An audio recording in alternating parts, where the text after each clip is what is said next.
Hey guys, so thought I'd go over with you real quick what's involved to replace the angel eyes, the light bulb that is out on the BMW 7 Series. It will flash on your display when you start up the car and say there's a parking light malfunction.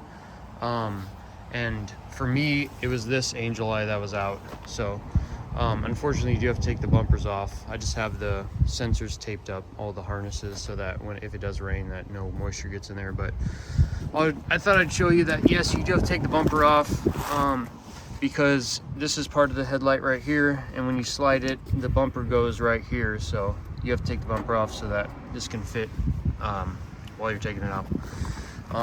But it's not too bad. I think there's like 1, 2, 3, 4 bolts there, 2 bolts there. There's 1 bolt here on the fender holding that in as well, and I can't remember if there's another one. There probably is somewhere. Oh yeah, these 2 up here, this one and this one used to hold the bumper on. So, and I'm sure there's probably another one I missed. But you also have to take these, what do you call them, like the headlight headlight sprayer to clean off the headlight. You have to take this out, these 2 screws out, and move this out of the way to pull this out. Okay guys, so I just thought I'd go over real quick why you have to take the entire headlight out to replace this bulb, and it is because the bulb location is on the very bottom there, right there. It's this one here. And you turn that counterclockwise, pull that out, and then turn this counterclockwise and unplug it. Anyways, that's the bulb that goes out on the angel eyes. This is something else, this is something else, this is something else. This is actually the power source, and then this, if you take this off, it's like a, I don't even know how to explain it, but the light travels through this wire here and then travels to this wire here, which lights up both the ring lights. It's kind of strange how it works, but anyways, I'm going to go ahead and replace that on this one. I'm going to do the same thing for the other headlight lens, just because I have both of them out now. Might as well just do both of them just in case the other one goes out. So I was going to point out here, this can only go in one way. You can see these tabs right there. That one's angled, that other one's angled, and then the one right here is flat. So hopefully you can see that. And so then that fits in down there.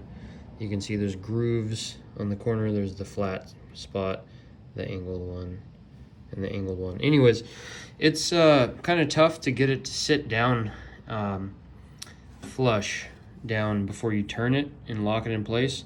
It takes some maneuvering, and I worked on that other one forever. This is the driver's side now that I'm on, and it just takes some finesse to try to get it to sit down flush before you lock it. So let's keep going.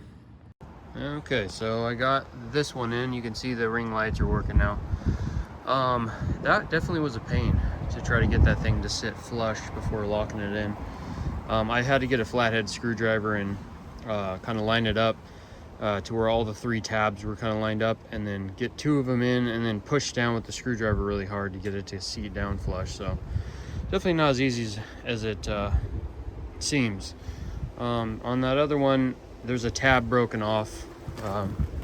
This tab is broken off on that other one, so I'm just JB welding it, letting that set up before I put that back in. But both of them are done now, so I should stop getting that malfunction. Okay, now the other one's in, so both of them are working. You can see I JB welded that sucker. Yeah, looks good, and pretty extensive fix just to replace a bulb, so you can thank BMW for that. But anyways, here's the final product.